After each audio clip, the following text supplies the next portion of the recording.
नमस्ते। Hindi tutorial classes में आप सभी का स्वागत है। आज हम लोग हिंदी व्याकरण में वाक्य को समझने का प्रयास करेंगे।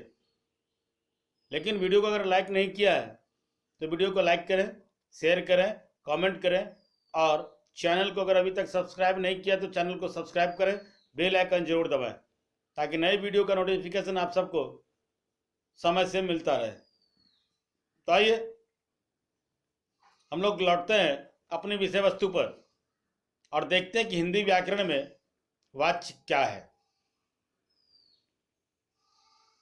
वाच्य क्या है, अगर इसको परिभाषित करने का प्रयास करें हम लोग या इसको जानने का प्रयास करें तो कहा जा सकता है कि क्रिया के जिस रूप से या क्रिया के उस परिवर्तन को वाच्य कहते हैं। क्रिया के उस परिवर्तन को वाच्य कहते हैं जिसके द्वारा इस बात का बोध हो कि वाक्य के अंतर्गत कर्ता कर्म या उसके भाव में से किसकी प्रधानता है। मतलब ये कि वह क्रिया के जिस रूप से यह पता चले कि वाक्य में कर्म की प्रधानता है, कर्ता की प्रधानता है या फिर उसके भाव की प्रधानता है। कर्ता, कर्म और भाव, इस तीनों में प्रधानता किसकी है। मतलब इसको अन्य शब्दों में अगर फिर कहें हम तो क्रिया के जिस रूपांतरण से यह ज्ञात हो कि वाक्य में प्रयुक्त क्रिया का प्रधान विषय कर्ता, कर्म अथवा भाव है तो उसे क्या बोलते हैं हम? वाच्य बोलते हैं। क्या बोलते हैं? वाच्य बोलते हैं। क्लियर? अब आगे हम लोग देखें तो यहां हम देखते हैं कि इन वाक्यों में या इन क्रियाओं में लिंग वचन चाहे या तो कर्ता के अनुसार होंगे या फिर कर्म के अनुसार या फिर उसके भाव के अनुसार। यानी लिंग वचन का निर्धारण या लिंग और वचन जो होंगे क्रिया के वो कर्ता के अनुसार, कर्म के अनुसार या फिर उसके भाव के, इन तीनों में से किसी एक के अनुसार जिसकी प्रधानता होगी उसी के अनुसार उसके लिंग और वचन होंगे। अब वाच्य के तीन भेद हैं। जैसा मैंने इसके पहले भी बताया कि प्रधानता जिसकी होगी वाच्य वही होगा। अगर कर्ता की प्रधानता है तो कर्तृवाच्य, कर्म की प्रधानता है तो कर्मवाच्य, अगर भाव की प्रधानता है तो भाववाच्य। मतलब ये कि वाच्य तीन प्रकार के होते हैं। अब है कर्तृवाच्य। क्रिया के उस रूपांतरण को कर्तृवाच्य कहते हैं जिससे वाक्य में कर्ता की प्रधानता का बोध हो। सरल शब्दों में कहें अगर तो कहा जा सकता है या कह सकते हैं हम कि क्रिया के जिस रूप से या जिस रूप में कर्ता प्रधान हो उसे कर्तृवाच्य कहते हैं। जैसे राम रोटी खाता है, राम रोटी खाता है, राधा नाचेगी, वह काम कर रहा है। इन तीनों ही वाक्यों में हम देखते हैं कर्ता प्रधान है तथा उन्हीं के लिए खाता है, नाचेगी और कर रहा है इन क्रियाओं का विधान हुआ है। इसलिए यहां ये सभी कर्तृवाच्य है। यहां यह भी स्पष्ट होता है कि कर्तृवाच्य में क्रिया सकर्मक भी हो सकती है और क्रिया अकर्मक, मतलब दोनों हो सकती है। कर्तृवाच्य में क्रिया अकर्मक और सकर्मक दोनों तरह की क्रियाएं हो सकती हैं। अब है कर्मवाच्य। क्रिया के उस रूपांतरण को कर्मवाच्य कहते हैं। क्रिया के उस रूपांतरण को कर्मवाच्य कहते हैं जिससे वाक्य में कर्म की प्रधानता का बोध हो। मतलब क्रिया के जिस रूप में कर्म प्रधान हो उसे कर्मवाच्य कहते हैं। क्रिया के जिस रूप में कर्म प्रधान हो उसे कर्मवाच्य कहते हैं। जैसे पत्र भेजा गया, कांच का गिलास टूट गया, डाकुओं का पता लगाया जा रहा है, रुपये खर्च किए जा रहे हैं, अपराधी को कल पेश किया जाए, अब अधिक दूध नहीं पिया जाता, अब अधिक दूध नहीं पिया जाता। इन सभी वाक्यों में प्रधानता कर्म की है, मतलब ये कर्म प्रधान है। एक चीज और, इन सभी वाक्यों को गौर करें तो हम देखते हैं कि पहले वाक्य में जिसमें मैंने कहा था कि पत्र भेजा गया में कर्ता अज्ञात है, कर्ता के बारे में कोई जानकारी नहीं है। दूसरे वाक्य कांच का गिलास टूट गया में अगर देखें तो वहां नहीं चाहते हुए भी कर्म अचानक आ गया है। तीसरा वाक्य, डाकुओं का पता लगाया जा रहा है, इसमें कर्ता को प्रकट नहीं होने दिया जा रहा है या कर्ता को प्रकट नहीं किया जा रहा है।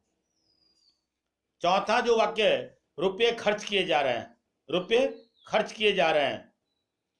तो इन वाक्यों में देखें, या और अपराधी को कल पेश किया जाए, इन दोनों ही वाक्यों में देखें तो यहां कर्ता निश्चित नहीं है, कर्ता यहां भी निश्चित नहीं है। और अगर अगले वाक्य में देखें कि छठा जो वाक्य है, अब अधिक दूध पिया नहीं जाता, यहां अगर देखें तो यहां अक्षमता सूचित की जाती है, मतलब असक्षमता प्रकट की जाती है, या असक्षमता व्यक्त की जाती है कि सक्षम नहीं होना, यह सूचित किया जाता है। मतलब जहां कर्ता अज्ञात हो, बिना चाहे कर्म की उपस्थिति हो, जहां कर्ता को प्रकट नहीं करने, कर्ता के निश्चित नहीं होने, सूचना आदि को प्रकट करने अथवा असक्षमता को सूचित करने वाले वाक्यों में कर्मवाच्य होते हैं। क्या होते हैं? वहां कर्मवाच्य होते हैं। ठीक है। अतः ये ऊपर में जितने मैंने उदाहरण दिए वो सभी के सभी कर्मवाच्य के उदाहरण हैं। कारण यहाँ क्या है? यहाँ क्रियाएं कर्ता के अनुसार रूपांतरित न होकर के कर्म के अनुसार परिवर्तित होती है, इसीलिए सभी कर्मवाच्य है। यहाँ ध्यान देने योग्य बात यह भी है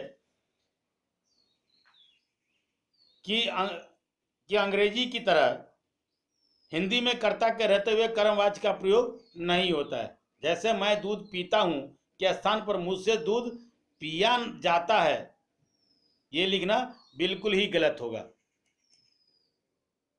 हाँ, इसके जगह पर निषेध के अर्थ में यह लिखा जा सकता है कि मुझसे पत्र लिखा नहीं जाता, ऐसा आप कह सकते हैं।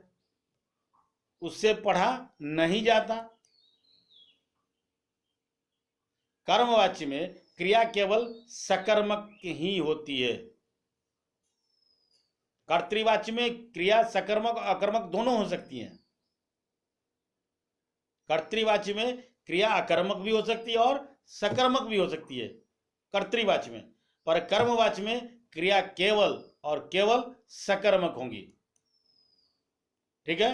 अब है भाववाच्य। क्रिया के उस रूपांतरण को भाववाच्य कहते हैं जिससे वाक्य में क्रिया अथवा भाव की प्रधानता का बोध हो। बात समझ में आ रही है? क्रिया के उस रूपांतरण को, क्रिया की उस रूपांतरण को भाववाच्य कहते हैं जिसमें प्रधानता क्रिया की या फिर उसके भाव की प्रधानता का बोध हो, वहां भाववाच्य होगा। क्या होंगे? वहां भाववाच्य होंगे। अर्थात इसको अगर दूसरे तरीके से कहें तो क्रिया के जिस रूप में ना तो कर्ता की प्रधानता हो और न कर्म की, बल्कि क्रिया का भाव ही प्रधान हो, तो वहां भाववाच्य होता है। बात समझ में आ रही है? जहां क्रिया के जिस रूप में या से यह पता चले कि कर्ता की न तो कर्ता की प्रधानता है और न कर्म की प्रधानता है, बल्कि वहां क्रिया का भाव ही प्रधान है, यानी क्रिया के भाव की ही अगर प्रधानता हो तो वहां वो भाववाच्य। क्या होंगे? वहां भाववाच्य। जैसे उदाहरण के लिए अगर हम लोग देखें तो हम लोग कह सकते हैं कि अब चला जाए, मुझसे बैठा नहीं जाता, बच्चों द्वारा सोया जाता है। इन सभी वाक्यों में कर्ता कर्म प्रधान न होकर उसके भाव प्रधान हैं। अतः इन सभी क्रियाओं में ये सभी क्रियाएं भाववाच्य के उदाहरण हैं, क्योंकि यहां न तो कर्ता की प्रधानता है और न उसके कर्म की, बस क्रिया की प्रधानता है या क्रिया के भाव की प्रधानता है। अतः ये सभी भाववाच्य के उदाहरण हैं।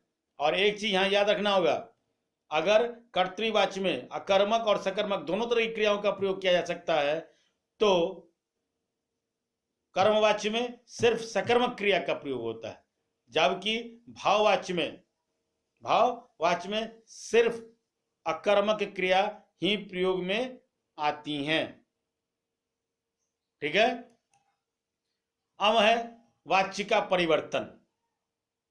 वाच्य का परिवर्तन कर्तृवाच्य से कर्मवाच्य में, कर्तृवाच्य से कर्मवाच्य में रूपांतरण के लिए क्रिया के लिंग वचन पुरुष को कर्म के अनुसार रखना चाहिए।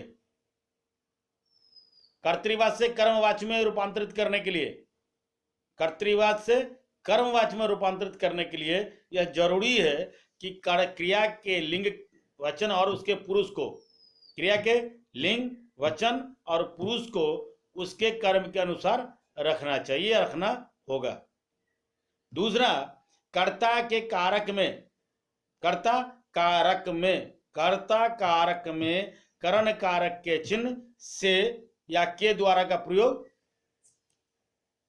करना चाहिए। से या के द्वारा जो करण कारक का चिन्ह है उसका प्रयोग होना चाहिए कर्ता कारक में।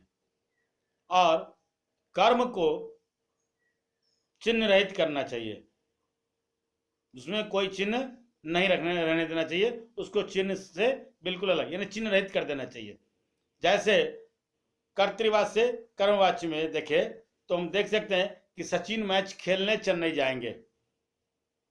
सचिन मैच खेलने चेन्नई जाएंगे, इससे जो वाक्य बना है कर्मवाच्य का, सचिन के द्वारा मैच खेलने चेन्नई जाया जाएगा। सचिन के द्वारा मैच खेलने चेन्नई जाया जाएगा। बच्चे शोर मचाएंगे, इसका क्या होगा? बच्चों के द्वारा शोर मचाए जाएंगे या मचाया जाएगा। बच्चों के द्वारा शोर मचाया जाएगा। इसी तरह के अन्य उदाहरण देखें, माला ने खाना खाया, इसका कर्मवाच्य क्या होगा? माला के द्वारा खाना खाया गया। माला के द्वारा खाना खाया गया। क्लियर? कर्मवाच्य से कर्तृवाच्य में, पहले वाले जो क्या थे कर्तृवाच्य से कर्मवाच्य के उदाहरण हमने देखा अभी। अब हम लोग देखेंगे कर्मवाच्य से कर्तृवाच्य में। कर्मवाच्य से कर्तृवाच्य में परिवर्तन के लिए जरूरी है कि कर्ता अपने चिन्ह ने आवश्यकता अनुसार लगाना चाहिए, यानी कर्ता कारक का जो चिन्ह है ने उसको अपनी आवश्यकता के अनुसार लोगों को लगाना चाहिए, पहली बात। दूसरी, यदि वाक्य की क्रिया वर्तमान या भविष्यत काल की है, यदि वाक्य की क्रिया वर्तमान काल की है या फिर वो भविष्यत काल की है तो कर्ता अनुसार क्रिया के रूप की रचना होनी चाहिए। अगला, भूतकाल की सकर्मक क्रिया रहने पर, भूतकाल की अगर सकर्मक क्रिया है तो कर्म के लिंग वचन के अनुसार क्रिया को रखना होगा। किसके अनुसार? कर्म के लिंग और वचन के अनुसार, कर्म के लिंग और वचन के अनुसार क्रिया को रखना होगा। जैसे नानी द्वारा कहानी सुनाई जाती थी, नानी के द्वारा कहानी सुनाई जाती थी, नानी कहानी सुनाती थी। नानी कहानी सुनाती थी किससे बना? तो नानी के द्वारा कहानी सुनाई जाती थी। इसी तरह आज हमें व्याकरण पढ़ाया गया, आज हमें व्याकरण पढ़ाया गया, इससे क्या हो जाएगा? आज हमने व्याकरण पढ़ा, आज हमने व्याकरण पढ़ा। आगे, कर्तृवाच्य से भाववाच्य, कर्तृवाच्य से भाववाच्य में परिवर्तन करने के लिए जरूरी है कि कर्ता के साथ से अथवा द्वारा चिन्ह लगा करके उसे गौण किया जाता है। कर्ता के साथ कर्तृवाच्य से भाववाच्य बनाने के लिए, कर्तृवाच्य से भाववाच्य बनाने के लिए जरूरी है कि कर्ता के साथ से लगाए या फिर द्वारा लगाए ताकि उसे गौण ये लगा करके उसे गौण किया जा सके। दूसरी बात है इसमें कि मुख्य क्रिया को सामान्य क्रिया, मुख्य क्रिया को सामान्य क्रिया एवं अन्य पुरुष पुल्लिंग एक वचन में, अन्य पुरुष पुल्लिंग एक वचन में स्वतंत्र रूप से रखा जाता है। अगली बात है कि भाववाच्य में प्रायः अकर्मक क्रियाओं का ही प्रयोग होता है। भाववाच्य में हमेशा केवल अकर्मक क्रियाओं का ही प्रयोग किया जाता है।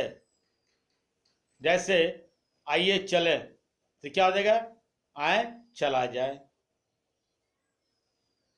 आइए चले से क्या हो जाएगा, आए चला जाए। वे गा नहीं सकते तो इसका क्या हो जाएगा, उनसे गाया नहीं जाता। उनसे गाया नहीं जाता। बच्चे शांत नहीं रह सकते, ये अगर है तो इससे क्या बनेंगे, बच्चों से शांत नहीं रहा जाता। बच्चों से शांत नहीं रहा जा सकता। तो ये थे आज के पाठ वाक्य। आशा है शायद ये वीडियो आपको वाक्य को समझने में सहायक सिद्ध हो। आज के लिए बस इतना ही। आप देखते रहिए हिंदी ट्यूटोरियल क्लासेस। अभी तक अगर आपने वीडियो को लाइक नहीं किया तो वीडियो को लाइक करें, शेयर करें, कमेंट करें, और अगर अभी तक चैनल को सब्सक्राइब नहीं किया है तो चैनल को सब्सक्राइब करें, बेल आइकन जरूर दबाएं ताकि नए वीडियो का नोटिफिकेशन आप सबको समय से मिलता रहे। आप देखते रहिए हिंदी ट्यूटोरियल क्लासेस। धन्यवाद।